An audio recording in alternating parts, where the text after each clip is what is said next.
Welcome to learning via online. তো আমরা hour runway গাইডের সমস্ত কিছু কমপ্লিট করে নিয়েছি। এটা হচ্ছে আওয়ার রানওয়ে গাইডের একটা রাইটিং পার্ট, ঠিক আছে। অর্থাৎ এখানে আমরা দুটো পেয়েছিলাম, একটা ডায়লগ রাইটিং ছিল, ঠিক আছে, একটা স্টোরি রাইটিং আছে। আমরা জাস্ট স্টোরি রাইটিংটা করবো, ডায়লগটা তো ইম্পর্টেন্ট নয়, এটা একটু ইম্পর্টেন্ট আছে, আমরা এটাই করবো। কী বলেছে, write a story within 100 words using the given hints, give a title to the story. Okay, হিন্টসগুলো কী আছে? Crow sitting on a tree, piece of meat in its beak, fox passing under the tree wants the meat, asks the crow to sing, crow keeps meat under its feet and sings, fooled fox sleeps। অর্থাৎ আমাদেরকে এই যতগুলো hints দেওয়া আছে সেগুলোকে নিয়ে 100 ওয়ার্ডের মধ্যে একটি গল্প লিখতে হবে এবং তার জন্য একটি সুইটেবল টাইটেল অর্থাৎ মানানসই একটি টাইটেল দিতে হবে, রাইট? ঠিক আছে, ওকে, তো শুরু করছি, চলো। তাহলে আজকে আমাদের টপিক কি? আমাদের topic story writing class 10, the clever crow and the fox. আমরা এইটাই কিন্তু টাইটেল দেবো। ওকে, আমরা এইটাই টাইটেল দেবো, the clever crow and the fox. Okay, right. সবার প্রথমে টাইটেল দিলে the clever crow and the fox, অর্থাৎ চালাক কাক এবং বোকা। বোকা এখানে বলিনি, দ্য চালাক কাক এবং ফক্স মানে কি? শিয়াল বা খেক শিয়াল, আমরা বলি খেক শিয়াল, ঠিক আছে। ওকে, শুরু করছি। One day a crow found a piece of meat, এভাবে স্টার্ট করবে। একদিন একটি কাক এক টুকরো মাংস পেল। তাহলে one day a crow found a piece of meat, একদিন একটি কাক এক টুকরো মাংস পেল। It sat on the branch of a tree, এটি বা সে একটি গাছের ডালে বসলো, কাক একটি গাছের ডালে বসলো।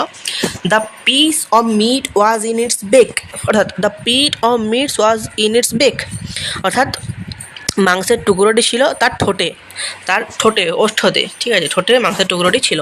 হি was very eager to eat the piece of meat, সে ওই মাংসটি খাওয়ার জন্য খুব আগ্রহী ছিল। এটা আমি অ্যাড করেছি। এরকম কতগুলো লাইন অ্যাড করে লিখতে হবে যাতে শিক্ষকেরও ভালো লাগে এবং যে দেখবে খাতাটা তারও ভালো লাগে, ঠিক আছে। এটা হিন্টে দেওয়া থাকেনি, হিন্টের সবগুলো এখানে দেওয়া আছে, বাট কতগুলো অ্যাড করেছি আমি। Okay, at that time a fox was passing under the tree, ওই সময়ে বা সেই সময়ে গাছের নিচে দিয়ে একটি খেক শিয়াল যাচ্ছিল বা একটি শিয়াল যাচ্ছিল। The fox notice the piece of meat in the crow's beak and he felt profit, অর্থাৎ কাকের ঠোঁটে ধরে থাকা মাংসের টুকরোটি খেক শিয়াল লক্ষ্য করলো এবং তার মনে লোভ জাগলো। কিসের লোভ?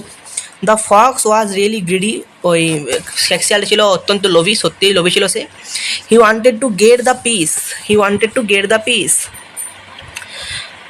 খেক শিয়ালটি ছিল সত্যিই লোভী, সে ওই টুকরোটি পেতে চাইছিল। He wanted to get the piece, সে ওই মাংসের টুকরোটি পেতে চাইছিল।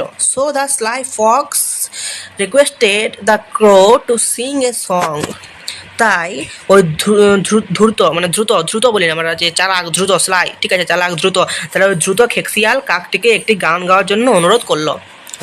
The crow did not quite understand why it was singing to him, এটা অ্যাড করেছি। ওকে, তাহলে কাক তো বুঝতে পারলো না যে কেন তাকে গান গাওয়ানোর কথা বলছে খেক শিয়ালটি।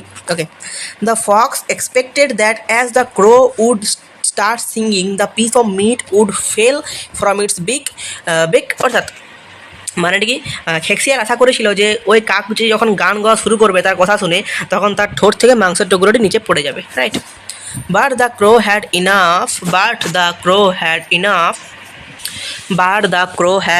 wit, বা মানে কিন্তু কাকের যথেষ্ট বুদ্ধি ছিল। কাক বুঝতে পেরে গেছিল যে কেন তার গান গাইতে বলা হয়েছে। It understood the fox cunning. Okay, it understood the fox cunning, অর্থাৎ সে খেক শিয়ালের চালাকি বুঝতে পেরেছিল। এটা মানে হচ্ছে চালাকি, কানিং মানে চালাকি, ক্লেভার বলে থাকি আমরা। So keeping the meat under its feet the crow started to sing, তাই মাংসের টুকরোটি পায়ের তলায় চেপে রেখে কাক গান গাওয়া শুরু করলো। The crow was able to fool the fox successfully, অর্থাৎ কাক খেক শিয়ালকে বোকা বানাতে সাকসেসফুলি সমর্থ হলো। ডিসহার্টেন্ড বা বলতে পারো ডিসহার্টেন্ড দ্য ফক্স ডিপার্টেড, অর্থাৎ এর মানে হচ্ছে ভগ্ন হৃদয়ে খেক শিয়াল সেখান থেকে পালিয়ে গেল। ডিপার্টেড, বিদায় নিয়ে নিল, ঠিক আছে।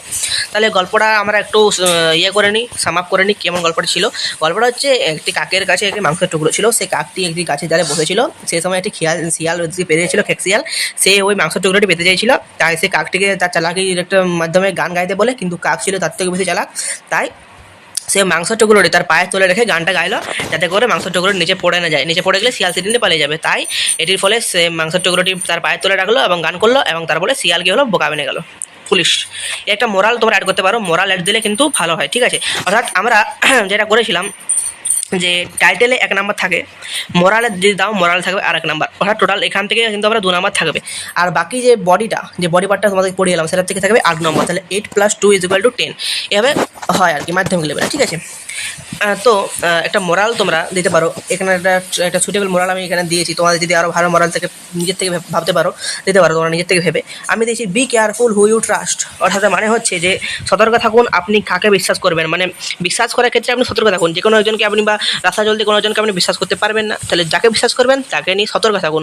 সে আপনার সত্যি বিশ্বাসের যোগ্য, সেভাবে আপনি সতর্ক থাকুন। এটা আমি দিয়েছি। তোমরা যদি চাও একটা ভালো মোরাল তোমাদের পছন্দ মতো দিতে পারো গল্পটি পড়ে। ওকে, এই যে ছবিটা এখান থেকে কাকের এই যে মাংসের টুকরোটা এখানে রয়েছে, আর এই যে শিয়াল এখান থেকে দিয়েছে, একটা ছবি আমি দিয়ে দিয়েছি। তো কেমন লাগলো আজকে ক্লাস কমেন্টে জানাও। ভিডিওটা কেমন লাগলো আজকে ক্লাস ওটাও জানাও। তো আর যদি কোথাও বুঝতে অসুবিধা হয় কমেন্টে জানাবে। আজকে ক্লাস এখানে শেষ করছি। সকালে ভালো থেকো, সুস্থ থেকো এবং আমাদের পাশে থেকো। আজকে এখানে রাখছি।